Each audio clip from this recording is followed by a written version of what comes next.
Edukację polityczną Jerzy Giedroyć rozpoczął w Moskwie w 1917 roku, gdzie został wysłany przez rodziców z rodzinnego Mińska, aby był jak najdalej od linii zbliżającego się frontu rosyjsko-niemieckiego I wojny światowej.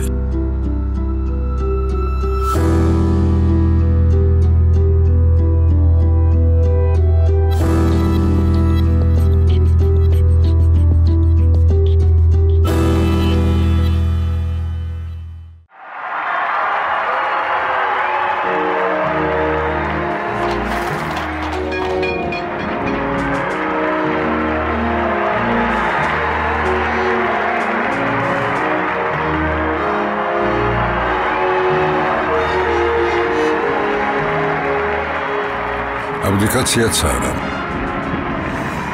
Wojsko na ulicach. W gmachu Rady Miejskiej permanentnie obraduje Komitet Rewolucyjny i Rada Deputatów Ludowych. Nie pracowały fabryki, urzędy i szkoły. Po tygodniu włóczenia się po ulicach, zupach z garkuchni, papierosach palonych z żołnierzami, koniec rewolucji. Powrót do ponownie otwartej szkoły. Skrócono rok szkolny już na początku maja. Uczeń Jerzy Ignatiewicz Giedroyć otrzymał świadectwo i promocję do następnej klasy.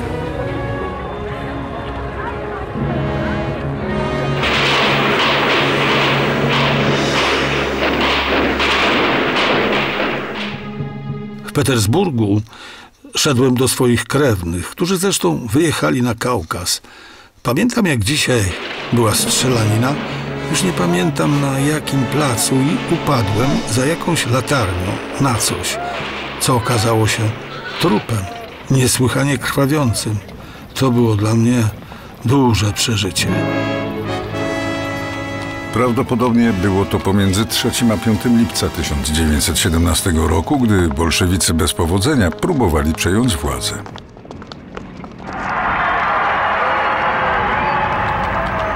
Wszystko było atrakcyjne dla dziecka. Broń na ulicach. Ja kolekcjonowałem sobie jakieś bagnety, narkotyzowałem się prochem. Bardzo lubiłem rozkręcać gilzy od nabojów i wąchałem proch, bo on miał zapach karmelków, które bardzo lubiłem, a których wtedy nie było. Mogłem prawie godzinami siedzieć nad tym prochem i go wąchać.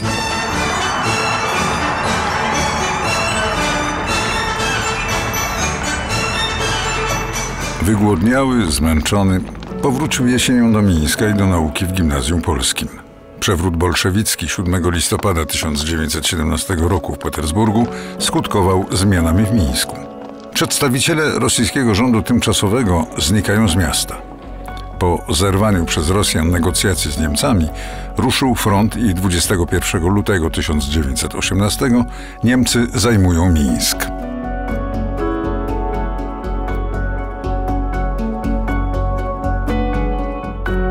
Prawdopodobnie już w marcu farmaceuta Ignacy Giedroyć wraz z żoną i synami, Jerzym i Zygmuntem, repatriowali się do Warszawy.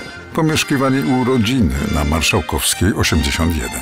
Jesienią Jerzy rozpoczął naukę w Gimnazjum Towarzystwa Szkoły Maurycego Hrabiego Zamoyskiego przy Smolnej 30.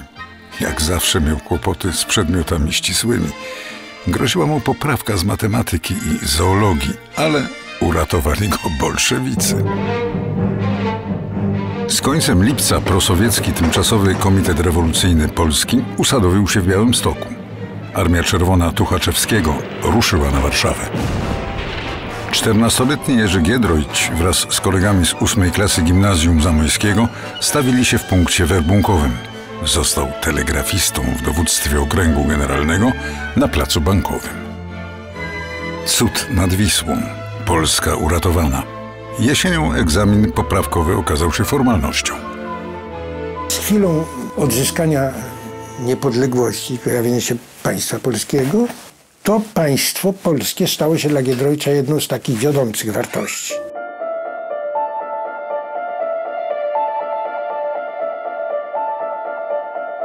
W grudniu 1922 roku miały miejsce pierwsze świadome spory polityczne Jerzego Giedroycia. Chodziło o zabójstwo pierwszego wybranego prezydenta Rzeczypospolitej Gabriela Narutowicza. Gimnazjum było bardzo endeckie. Moje poglądy przeciwstawiały mnie większości. Wybór Narutowicza spowodował ogromne podniecenie. Biegaliśmy słuchać przemówienia generała Hallera w Alejach Ujazdowskich. Później poszedłem obejrzeć pogrzeb. Wszystko to pogłębiało podziały. W klasie dochodziło wręcz do bujek.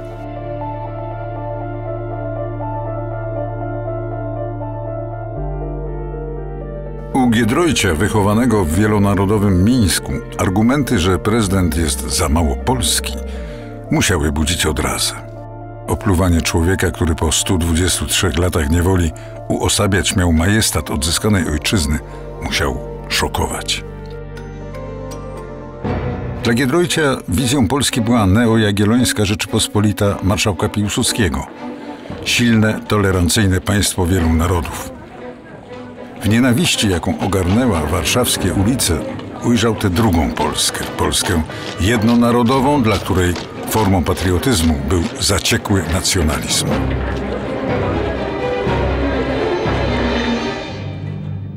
Egzamin dojrzałości zdał w czerwcu 1924 roku.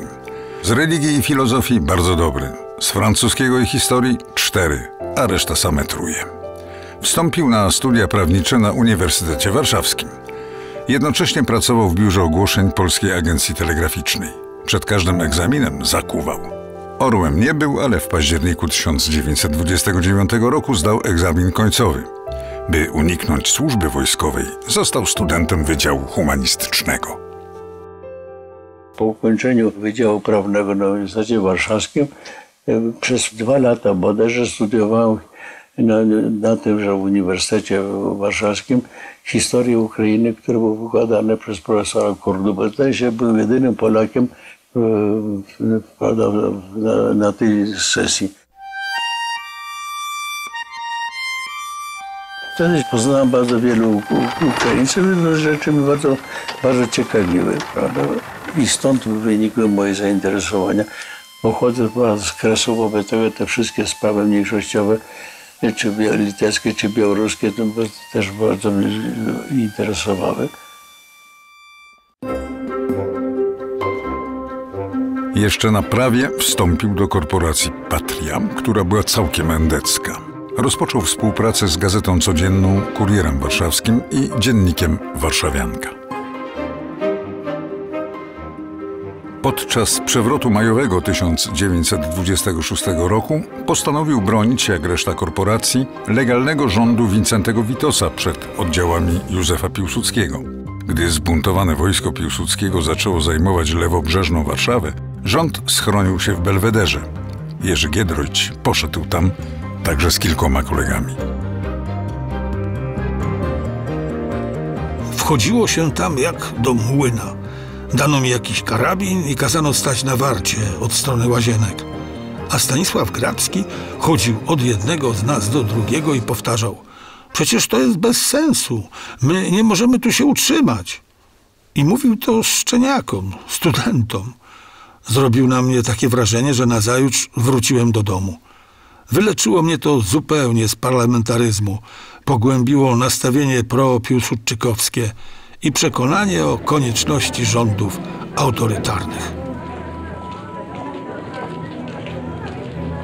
Pierw występował po stronie legalnego rządu w zamachu majowym, ale kiedy zobaczył ich oportunizm, miałkość, to zmienił stronę barykady i powiedział sobie, Piłsudski mimo wszystko miał rację. Piłsudski miał powiedzieć przy zamachu majowym: dość nieprawości. Można mieć konstytucję, rząd, parlament, sądy, jednocześnie panuje nieprawość. Działanie w korporacji Patria okazało się dla Jerzego Giedroycia wielce owocne. Kiedy w 1927 roku wybrano go na prezesa Patrii, jej właśnie przypadło rotacyjne przewodnictwo w kole międzykorporacyjnym. Dotychczas szary człowiek jednej z mniej liczących się korporacji stanął na czele reprezentacji wszystkich konwentów studenckich Warszawy. Zaczął też działać w Wydziale Zagranicznym Polskiego Związku Akademickiego. Udzielał się także w najważniejszej studenckiej organizacji – Bratniej Pomocy.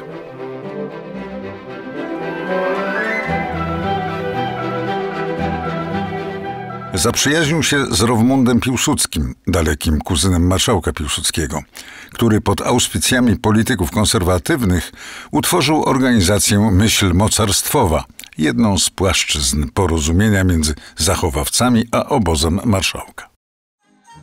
Mieczysław Pruszyński opowiadał. Myśl mocarstwowa przeciwstawiała się endeckiej koncepcji państwa narodowego i opowiadała się za państwem wielu narodów i religii zgodnie z tradycjami Polski Jagiellonów. Przemawiała do nas idea prometejska Piłsudskiego, której nie mógł zrealizować w 1920 roku, utworzenia sprzymierzonych z Polską niepodległych republik Ukrainy, Litwy, Białorusi, Gruzji, Kaukazu, co mogło osłabić lub nawet zlikwidować rosyjskie imperium. Dzięki Rowmundowi rozpoczął działanie w jego organizacji i wszedł na salony arystokratyczne Warszawy.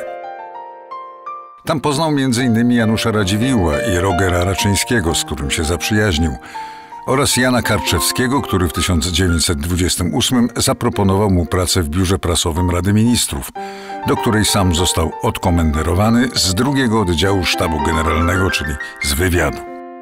Dzięki Karczewskiemu poznał następnego oficera wywiadu, Stanisława Zaćwilichowskiego, sekretarza premiera Bartla.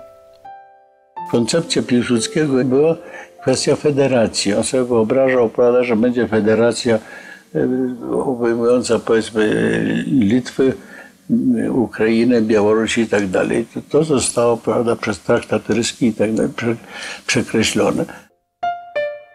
Powstała nieformalna grupa z takimi osobami jak szef Biura Prasowego Rady Ministrów, szef gabinetu ministra rolnictwa, sekretarz generalny Polskiej Agencji Telegraficznej, były adiutant marszałka Piłsudskiego. Dołączył do niej jeden ze specjalistów spraw sowieckich z Polskiej Dwójki, czyli wywiadu, Jan Niezbrzycki. Z nim Jerzy Giedroyć będzie współpracował przez wiele lat. Spotykali się w restauracjach, kawiarniach, na rautach i brydżykach, omawiając wydarzenia polityczne i posunięcia rządowe. Mimo że nie byli znani z pierwszych stron gazet, z całą pewnością mieli wpływ na bieżącą politykę rządu. Tymczasem oni nie knuli. Oni pracowali dla Polski. Oni wiedzieli, że ich zajęci reprezentacją i licznymi spotkaniami szefowie mogą po prostu przeoczyć jakieś rzeczy bardzo ważne dla państwa, a oni byli tymi rzemieślnikami polityki. Oni konstruowali pewne nowe pomysły. Dzisiaj wydaje się niemożliwe, że grupa złośliwych szczeniaków, jak siebie nazywali, miała tak duży wpływ na życie polityczne, ale musimy pamiętać, że to oni towarzyszyli swoim ministrom, a nie było sztabów ekspertów, doradców. Polityka wtedy powstawała w drugim szeregu. To był zawsze człowiek, można powiedzieć, kulis. Przecież jego działalność również przedwojenna. On miał w różnych gabinetach ministerialnych miał swoich ludzi, którzy w redagowanych przez niego pismach z nim współpracowali. Często ludzie bardzo wybitni, młodzi. Dzięki pomocy kolegów Jerzy Giedroyć zostaje w 1930 roku sekretarzem prasowym ministra rolnictwa Leona Janty Połczyńskiego, byłego senatora Rzeczypospolitej. To początek urzędniczej kariery Jerzego. Wykazał się umiejętnościami organizacyjnymi i łatwością nawiązywania kontaktów międzynarodowych, współorganizując w sierpniu Międzynarodową Konferencję Rolniczą. Odgrywały bardzo dużą rolę stosunki osobiste. Tak się złożyło, że ja miałem bardzo dobre kontakty. Powiedzmy, byłem zaprzyjaźniony z pułkownikiem Sławkiem, byłem w dobrych stosunkach z premierem Bartem i to mi bardzo dawało dużo luzu, prawda? Mogłem sobie na bardzo wiele rzeczy pozwolić. Ta piękna kobieta to Tatiana Szwecow, Rosjanka z rumuńskim paszportem, której rodzina pochodziła z Besarabii. Giedroyć poznał ją na jednym z balów w początkach 30 roku. W lipcu 31 wzięli cichy ślub w kościele na Placu Trzech Krzyży. Później była skromna kolacja z rodzicami w ich mieszkaniu na Książęcej.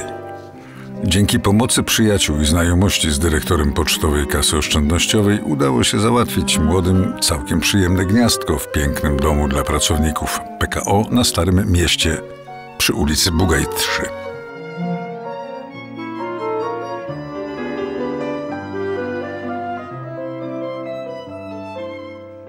ślubie nie prowadziliśmy życia światowego. Niekiedy grywano u nas w brydża, co było specjalnością Tatiany. Mnie karty nudzą. W sumie byłem stale zapracowany i poświęcałem na rzecz roboty życie osobiste i towarzyskie.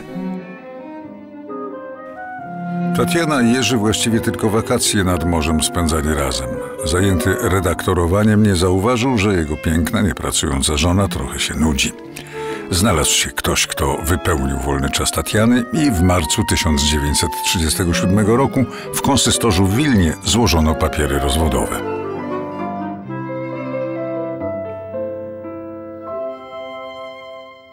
Jerzy Giedroyć nie miał ambicji zostania ideologiem myśli mocarstwowej. Od początku zajął się pracą organizacyjną, a właściwie redakcyjną. Kronika akademicka, później Dzień Akademicki.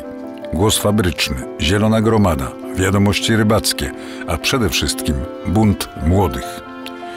Redagowanie Buntu zajmowało większość czasu Jerzego, jeśli nie musiał być w ministerstwie. Wyemancypował pismo spod wpływu Rowmunda Piłsudskiego, korzystając z pomocy i wsparcia politycznego i finansowego Janty Połczyńskiego, który stał się jednym z przywódców konserwatystów. Nasza współpraca była również bardzo bliska, prawda, jeśli idzie o robotę, którąśmy prowadzili z Ukraińcami. Sejmowym korespondentem Buntu Młodych był pan Kotorowicz, dziennikarz ukraiński, prawda. Miał bardzo duże powodzenie. Mieliśmy tak samo bardzo bliską współpracę, prawda, z Dziło i z panem Rudnickim. Bunt Młodych zyskiwał na popularności i uznaniu nie tylko w obozie konserwatywnym. Mieczysław Niedziałkowski w organie Polskiej Partii Socjalistycznej Robotniku napisał: Jest to tygodnik o charakterze sanacyjnym, wyróżniający się tym od innych wydawnictw sanacyjnych, że jego redaktorzy więcej myślą, więcej czytają i mają więcej zdolności pisarskich, podczas gdy reszcie wystarczają gromkość frazesów i zdolność do wymyślań. Bunt Młodych był bowiem redagowany niezwykle żywo. Tytuły jego artykułów często prowokowały, a nieraz krzyczały. Mamy w autobiografii Giedroycia taki fragment: niewątpliwie we mnie dużo przekory i chęci prowokacji. To niewątpliwie odgrywa u mnie wielką rolę. Cały szereg rzeczy, które zamieszczam, to są niewątpliwie prowokacje. No i ta deklaracja prowokatorskiego nurtu w działalności redakcyjnej była już aktualna przed wojną, bo jak Stefan Kisielewski w Sprzysiężeniu opisuje politykę, to pisze o niej, że to pismo intelektualistyczno-rewolwerowe, właśnie lubujące się w prowokacjach, w krzyczących nagłówkach, czekające na jak najgorętszy odzew czytelników. Pielęgnowano mocarstwową ideę silnego państwa, przy czym spierano się, jak daleko władza może się posunąć w używaniu siły. Giedroyć uważał za uzasadnione aresztowanie byłych posłów lewicowych i skazanie ich w tak zwanym procesie brzeskim na karę od 1,5 roku do 3 lat więzienia. Według niego bowiem leżały one w interesie państwa. Potępiał jednak niehumanitarne traktowanie więźniów. W publikowanych tekstach żądano umożliwienia młodzieży poważniejszego zaangażowania się w życie polityczne. Marszałek Józef Piłsudski był poza jakąkolwiek krytyką. Państwowcy z pisma Giedroycia uważali się za nacjonalistów, ale w antysemityzmie widzieli zafałszowanie idei narodowej. Bicie Żydów nie jest programem. Krytykowano młodzież wszechpolską za to, że wykluczając trzecią część współobywateli z życia państwowego, osłabia państwo. Wszelkie przejawy pałkarskiego antysemityzmu redakcja tępiła nie tylko ze względów katolickich i humanitarnych, ale przede wszystkim z punktu widzenia państwowej racji stanu. Wybryki antyżydowskie uważano za przejaw anarchizowania państwa.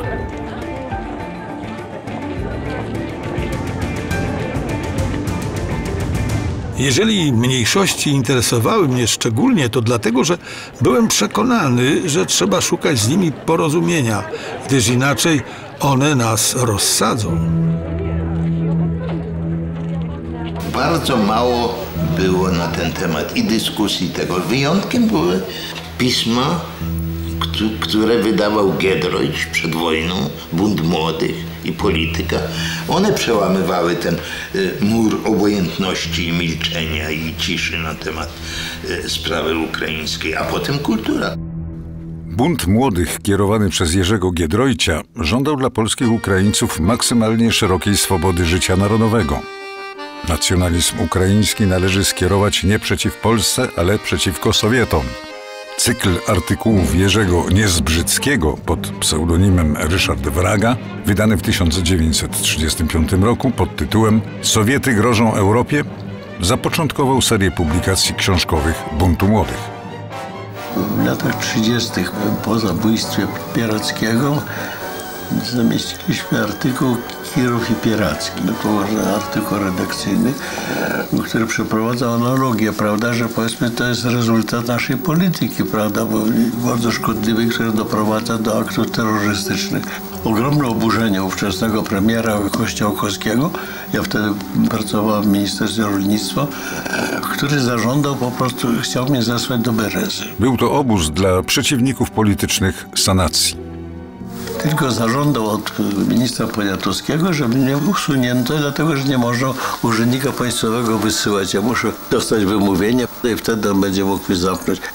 Na ten temat powstała niesłychana awantura. Moi rozmaici przyjaciele o to bardzo walczyli. Wyglądało dosyć beznadziejnie.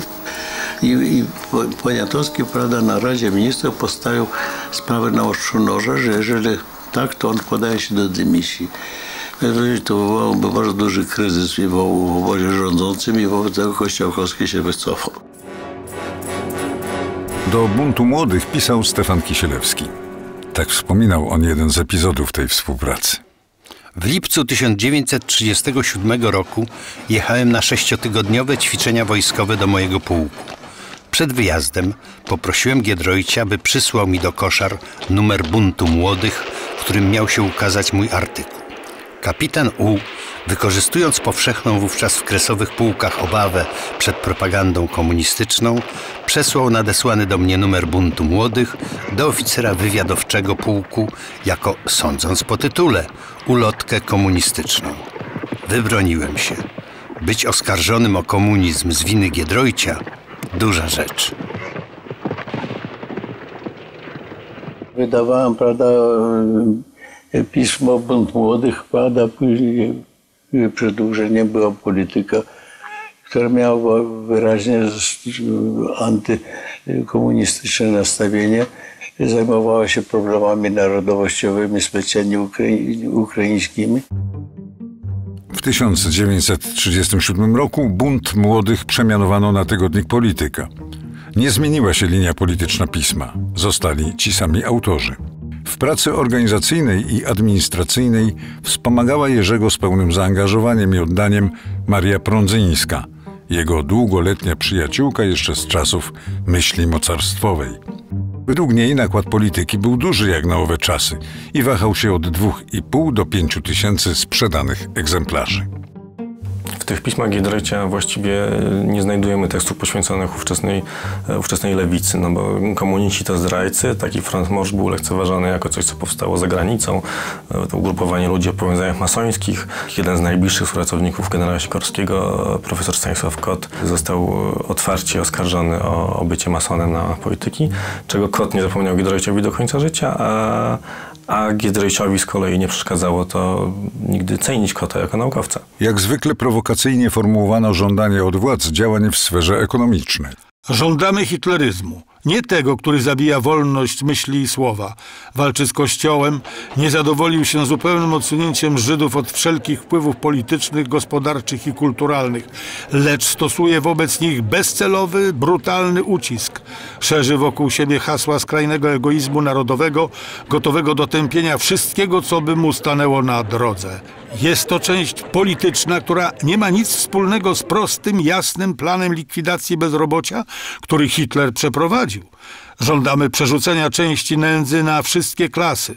Żądamy tępienia konsumentów luksusu, na który będziemy mogli sobie pozwolić wówczas, gdy nie będzie ani jednego bezrobotnego. Żądamy zaprzestania zbrodniczej w naszych warunkach walki z inicjatywą przedsiębiorcy i jego prawem do zysku. Źródło naszej nędzy tkwi właśnie w braku zysków oraz w nieodpowiednim użyciu tej nikłej ilości zysków, jaką cieszyć się możemy. Domagamy się natomiast reinwestycji maksymalnej części zysków tak, żeby służyły one nie celom luksusowej konsumpcji, ale stwarzały wciąż nowe źródło zatrudnienia i wzrostu naszego aparatu produkcyjnego.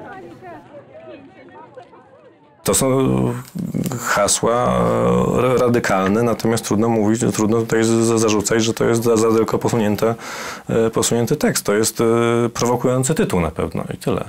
A w prowokacjach, jak już ustaliliśmy, Giedroyć się specjalizował. Dzięki poparciu Rogera Raczyńskiego kariera urzędnicza Giedroycia rozwijała się. W 1936 roku Giedroyć trafił do ministra przemysłu i handlu Antoniego Romana, do Wydziału Prezydialnego, z czasem stając się jego naczelnikiem. Z racji obowiązków towarzyszył Romanowi w wielu podróżach zagranicznych. Z niektórych wracał z odznaczeniami przyznawanymi członkom delegacji. W przyszłości bardzo mu się przyda Legia Honorowa, którą dostał przy okazji podpisania polsko-francuskich umów handlowych.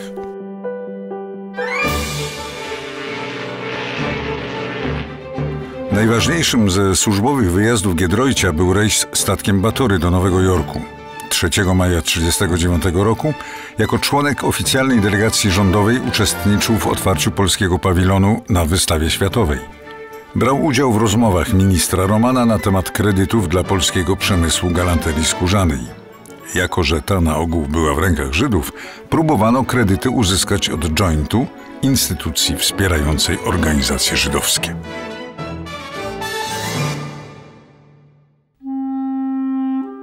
W wyniku tych rozmów, zresztą bardzo trudnych, Joint obiecał dać na ten cel 10 czy 15 milionów dolarów, ale pod jednym warunkiem. Rząd polski miał nie dopuścić do emigracji Żydów do Stanów Zjednoczonych. Na nasze zaskoczenie rozmówcy odpowiedzieli, że Żydzi kapotowi pobudzają tylko antysemityzm w Stanach Zjednoczonych, czemu oni chcą przeciwdziałać. To też mogą udzielić pomocy jedynie pod wspomnianym warunkiem. Z Ameryki wracał Giedroyć transatlantykiem Józef Piłsudski w nastroju pesymistycznym. Pewien, że wojna wisi na włosku, przekonał się jednocześnie, że Amerykanie niczego z sytuacji europejskiej nie rozumieją. Zgodnie ze swą naturą uznał ich niewiedzę za okazję, by spróbować narzucić im polski punkt widzenia. Po powrocie do Warszawy udał się do generała Sosnkowskiego, by ten pojechał do Stanów jako szef specjalnej misji wojskowej. Po 10 dniach otrzymał zgodę generała, jeżeli minister Beck taką misję mu zaproponuje. Udało się doprowadzić do tego, że Beck zaaprobował pomysł Giedroycia. Niestety było to na 2 dni przed wybuchem wojny. W końcu lipca Jerzy Giedroyć wyekspediował zaprzyjaźnionych literatów Witolda Gombrowicza i Czesława Straszewicza w pierwszy rejs statku MS Chromry. Jako goście ministra przemysłu i handlu popłynęli do Buenos Aires.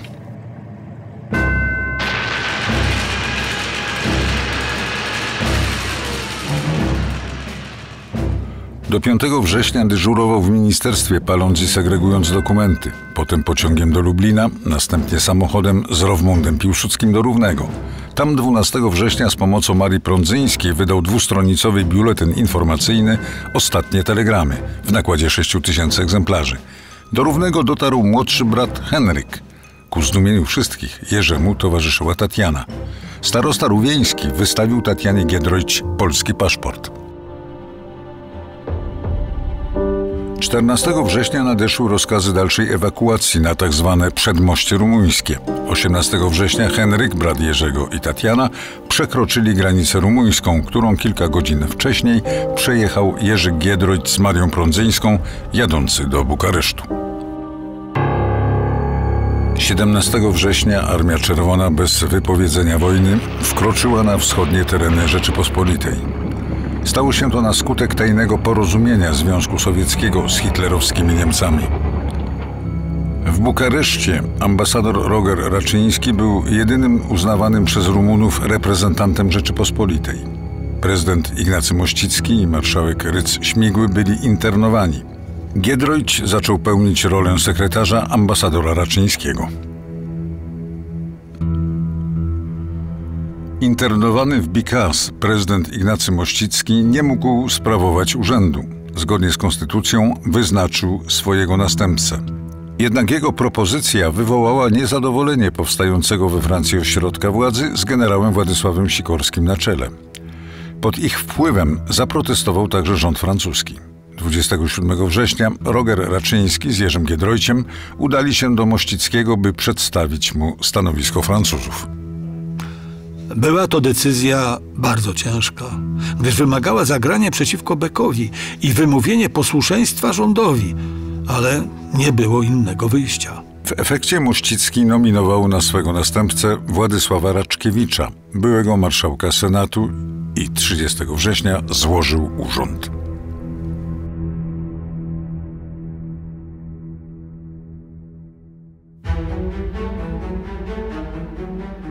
Jerzy, Tatiana i Henryk zamieszkali w wynajętym mieszkaniu. Jerzy chodził do ambasady, Henryk biegał do szkoły, a Tatiana włączyła się w działania organizacji charytatywnych przy ambasadzie, a wieczorami organizowała co kilka dni wieczorne brydżyki. Kontrolę nad poszczególnymi biurami ambasady prowadził prezydialny gabinet u boku ambasadora Raczyńskiego, kierowany przez Jerzego Giedroycia. Najbardziej palącym problemem były oblegające budynek tłumy uchodźców, którzy oczekiwali pomocy, czy to finansowej, czy organizacyjnej, w przedostaniu się do Francji, a po jej upadku do innych krajów. Leopold Unger wspominał: w Rumunii Giedroyć urzędował w ambasadzie okupowanej już Polski. Ja byłem w tłumie młodocianych uchodźców, który się przez tę ambasadę bezimiennie przetaczał. Roger Raczyński podpisywał noty werbalne, listy polecające, w których ambasada RP zwracała się do placówki innego kraju z prośbą o wydanie wizy. Porządkowano, przeliczano, częściowo wyprzedawano, ale też organizowano dalsze transporty mienia państwowego, które znalazło się w Rumunii. Organizowano ucieczki żołnierzy z obozów i przerzucanie ich do Francji. W tym momencie ambasada Rzeczypospolitej w Bukareszcie to nie była taka zwykła placówka dyplomatyczna, jaką znamy dzisiaj. Była łącznikiem z krajem okupowanym już przez Związek Sowiecki, przez III Rzeszę. I zarówno w okupacji sowieckiej, jak i w okupacji niemieckiej Jerzy Giedroyć miał swoje kontakty. Znał ludzi, którzy potrafili przechodzić przez granicę. Między innymi, z tego co wiemy, wykorzystywał do tego swoje znajomości wśród działaczy ukraińskich i w ten sposób zapewniał stałą komunikację z krajem ambasadorowi Raczyńskiemu. Dostawałem ponaglające listy od Adolfa Bocheńskiego i od braci Pruszyńskich, bym przyjechał do Francji, gdzie formowano wojsko polskie. Odmówiłem, gdyż uważałem, że więcej mogę zrobić zostając w Rumunii, niż szkoląc się na żołnierza. Giedroyć często wyjeżdżał poza Bukareszt. Dość regularnie bywał w pobliskim Braszowie, gdzie razem z ministrem Beckiem był internowany były zwierzchnik Giedroycia, minister przemysłu i handlu Antoni Roman.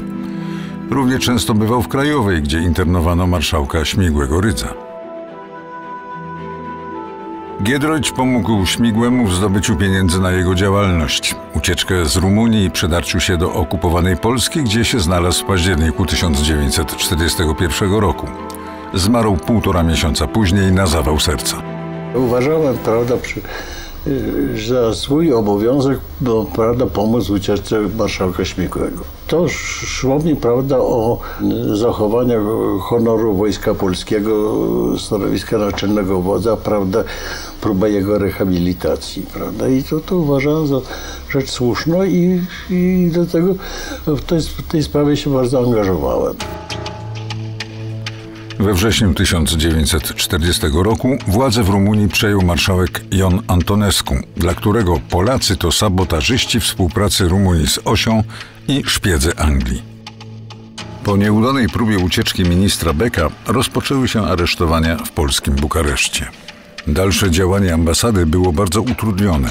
4 listopada 1940 roku ambasada Rzeczypospolitej została w pośpiechu zlikwidowana, a jej ekipa ewakuowana do Turcji. W Bukareszcie zostało tylko kilka osób, wśród nich Jerzy Giedroyć. Roger Raczyński dostał polecenie, by opiekę nad polskimi obywatelami w Rumunii przekazać poselstwu chilijskiemu. Przy ambasadzie Chile utworzono biuro poselskie. Giedroyć pełnił funkcję koordynatora prac biura. Sporządzał codzienne notatki z działalności biura i co piątek wysyłał je angielskim kurierem do Stambułu. Biuro Polskie, oficjalnie pełniąc jedynie funkcję koordynatora pomocy finansowej oraz działalności organizacji społecznych, jak IMKA, Polski Czerwony Krzyż i Szkoły Polskie, de facto kontynuować miało pracę ambasady z zadaniami ataszatu wojskowego włącznie. Nadzorowane było przez wyznaczonego pracownika poselstwa chilijskiego Samsona Mikicińskiego. On się pojawił jeszcze przed wojną w Warszawie, przedstawiał się jako dyplomata chilijski, pojawił się właśnie jako nadzorujący biuro polskie w Bukareszcie. W międzyczasie prowadził też bardzo dziwne operacje finansowe pomiędzy okupowaną Polską a Rumunią. Wywoził ludzi, przewoził pieniądze. Z jego usług korzystali też przedstawiciele władz polskich, władz we Francji.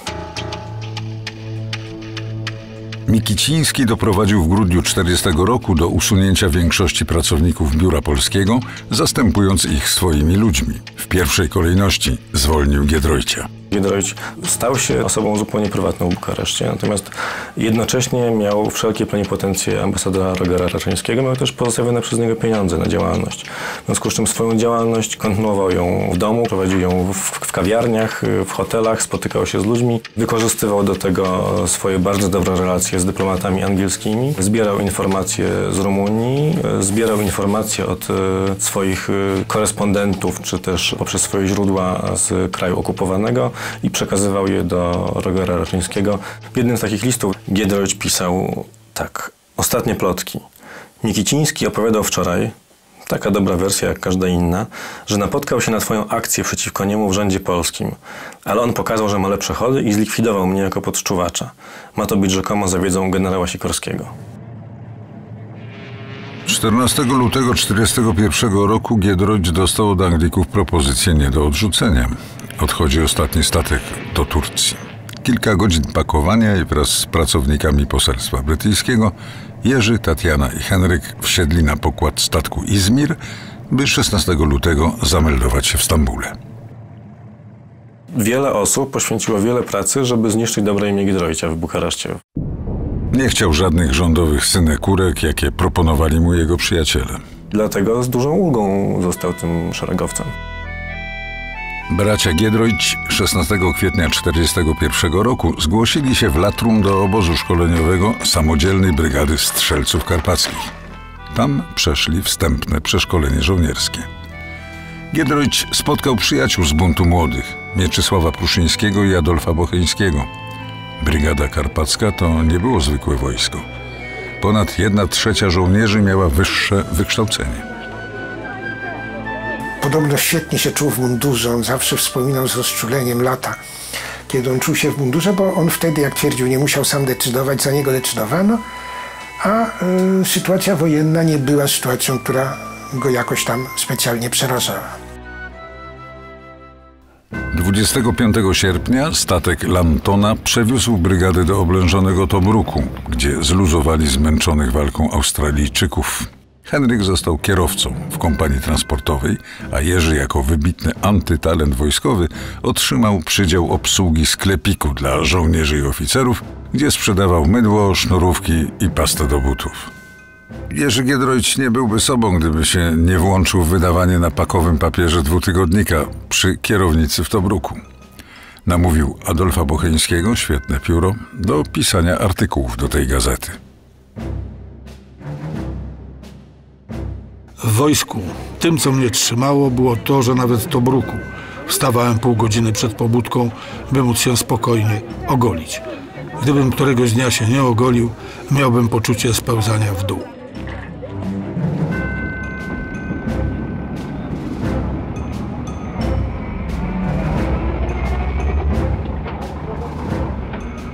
Dziesiątego grudnia 1942 roku Karpatczycy zdobyli El Meduar i ścigając wycofujących się Włochów zajęli położoną 10 km dalej Akromym. W Tobruku brygada walczyła 110 dni. Kolejne 3 miesiące to bezustanna wędrówka po pustyni. W połowie grudnia rozbili włoską obronę pod Gazalą. 2 tygodnie później wsparli sprzymierzonych w zdobyciu Bardii. Potem w styczniu przerzucono ich na okupację Cyrenajki do fortu El Mehili. Następnie znów pod Gazalą, tocząc potyczki z nieprzyjacielem, 18 marca Brygada Karpacka została wycofana do Aleksandrii. Lato 1942 roku to kolejne szkolenia, ćwiczenia i musztra. W sierpniu Jerzy Giedroyć został przeniesiony do Iraku, do dowództwa dywizji, gdzie nie będąc formalnie oficerem oświatowym, de facto taką funkcję pełnił. Gazetki ścienne, pogadanki.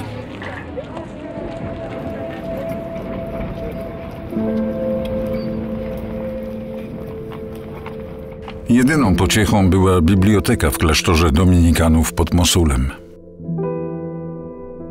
W końcu 1942 roku w wypadku samochodowym złamał nogę. Depresja. 31 stycznia. Nuda rozkładająca człowieka. Spanie, jedzenie, głupie rozmowy, picie kawy. Tylko tych parę godzin w bibliotece u ojców dominikanów. Mam swoją drogą dziwne szczęście w tym wojsku. Poza normalnie spędzonym okresem szkolnym mam stale jakieś nieokreślone przydziały, nie dające żadnej określonej, konkretnej pracy. Celowo daje się ponosić wypadkom. To wynika z mojej postawy przyjętej w wojsku, ale na dłuższą metę to źle działa. W styczniu 1943 roku w Mosulu pojawił się rotmistrz Józef Czapski. Poszukiwał współpracowników do tworzonego Wydziału Informacji i Oświaty Armii Polskiej na Wschodzie. Czapski odbył z Giedroyciem kilka rozmów i od 1 marca 1943 roku Jerzy Giedroyć rozpoczął pracę w propagandzie. Czuł się tu o wiele lepiej, na swoim miejscu, niż jako strzelec w Brygadzie Karpackiej. Józef Czapski dał mu zajęcie, które uczyniło go kimś w rodzaju sekretarza. Objeżdżali polskie placówki od Kairu poprzez Kisil Ribat na pustyni irackiej, po Bagdad, Jerozolimę, Damaszek, Bejrut.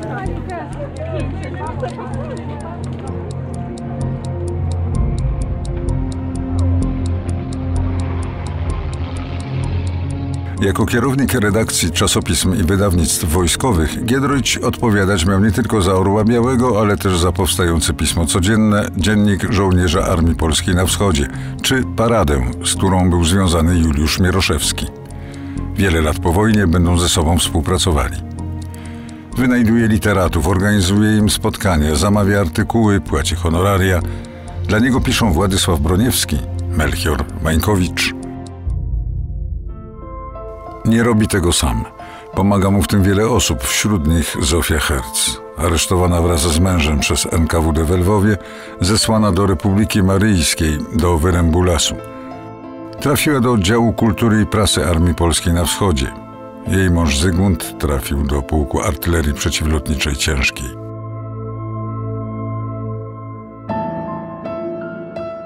Współtworzył kulturę aż do śmierci w 1979 roku.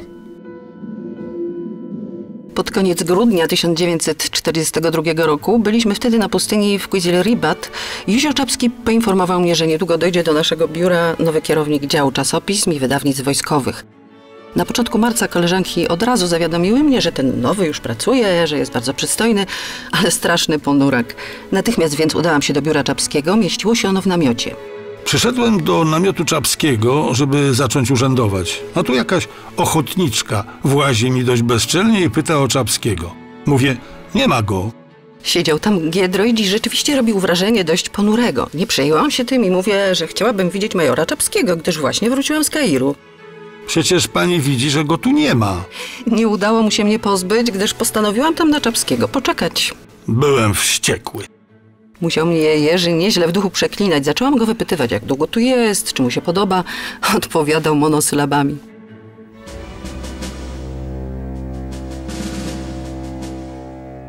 Pierwsze transporty II Korpusu do Włoch ruszyły już w grudniu 1943 roku. Giedroyć w marcu 1944 roku na pokładzie statku Strathnauer wypłynął do Taranto.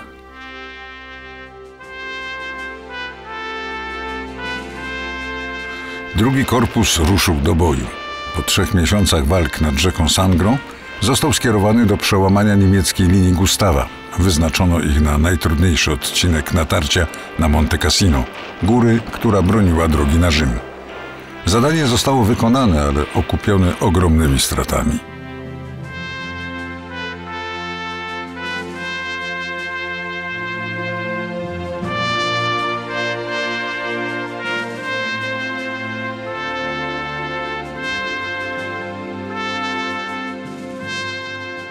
Kiedy działania wojenne wróciły do Europy, a Jerzy Giedroyć trafił do Włoch, jego pozycja drastycznie się pogorszyła, bo Czapski wyjechał do Francji, generał Anders był na froncie, w związku z czym nie było z nim takiego bezpośredniego kontaktu. No i przede wszystkim Jerzy Giedroyć miał nowego zwierzchnika, był to pułkownik Wincenty Bąkiewicz, który uważał, że propaganda ma być skuteczna. Ona nie ma być wysublimowana, ona nie ma być wysokich lotów, ona ma być sprawnym narzędziem działania. Ponadto Jerzy Giedroyć był też źle postrzegany przez Anglików, co się wiązało z tym, że nadzorowane przez niego pisma były bardzo antysowieckie, no a to nie podobało się koalicjantowi. Jerzy czasem robił takie rzeczy, których w zasadzie nie powinien był robić. Mianowicie wyszedł numer Orła Białego, w którym było porównanie Monte Cassino z Tobrukiem na korzyść Tobruka, gdzie był Jerzy. Anders się wściekł, skazał go na 2-tygodniowy areszt domowy, to znaczy nie wolno mu było wychodzić. No i naturalnie go wyrzucili z tego, on był wtedy dyrektorem czasopism i wydawnictw. Wyrzucili go, no, a potem i wysłali na południe. Tak. Giedroyć miał zawsze pełno niekonwencjonalnych pomysłów. Po wybuchu Powstania Warszawskiego namawiał naczelnego wodza, Kazimierza Sosnkowskiego, który wizytował drugi korpus we Włoszech, aby skoczył na spadochronie do Polski i z Warszawy pokierował powstaniem. Był gotów skakać razem z nim.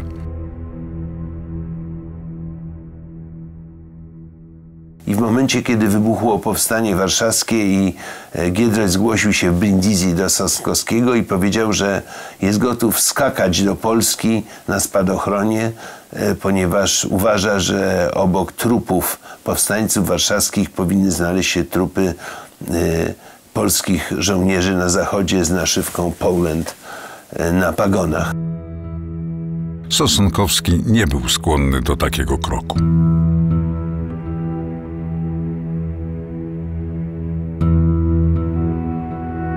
Giedroyć zaangażował się w akcję konspiracyjnego druku i rozpowszechnianie słynnego rozkazu nr 19 z dnia 1 września 1944 roku, w którym to generał Sosnkowski jako naczelny wódz zarzucił sojusznikom niedotrzymanie umów i pozostawienie Polski samej sobie, a następnie skazanie Warszawy na zagładę.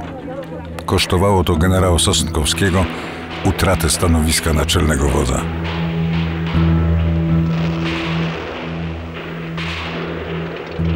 To wszystko skończyło się dymisją Giedroycia. W połowie września został wysłany do ośrodka wojsk pancernych w Gallipoli, gdzie został oficerem oświatowym i ze wstrętem opisywał w listach do Zofii Herz. Zmuszony został do opracowywania gazetek ściennych. W listopadzie 1944 roku udało mu się otrzymać urlop i poleciał do Palestyny, do Haify, by spotkać się ze swoją żoną Tatianą. Spotkanie nie miało dobrych konsekwencji. W czerwcu 1945 roku odbył się rozwód państwa Giedroyciów. Z końcem lutego 1945 roku generał Władysław Anders został naczelnym wodzem. W marcu Giedroyć wraz z Józefem Czapskim udali się do Londynu. W ciągu pierwszych kilku tygodni Giedroyć spotkał się ze wszystkimi swoimi przyjaciółmi. Nawiązywał też kontakty z ludźmi, którzy wydawali mu się potrzebni do realizacji jego planów.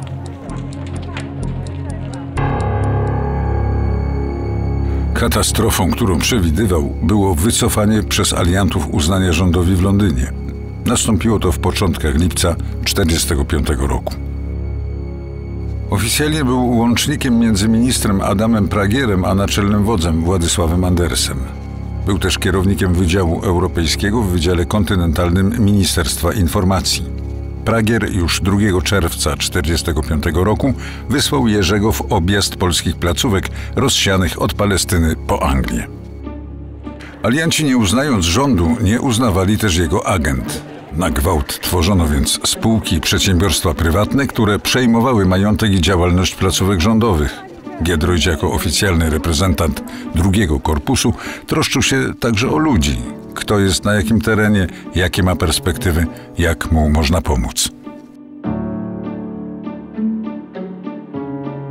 Coraz pilniejsza stawała się konieczność zbudowania nowych narzędzi oddziaływania politycznego i propagandowego. Giedroyć podczas swych podróży poza załatwianiem spraw urzędowych szukał politycznego wsparcia dla idei stworzenia 2 instytutów wydawniczych w Rzymie i w Paryżu. Odpowiednie projekty przedstawił ministrowi informacji Adamowi Pragierowi, który je poparł i przedstawił generałowi Andersowi.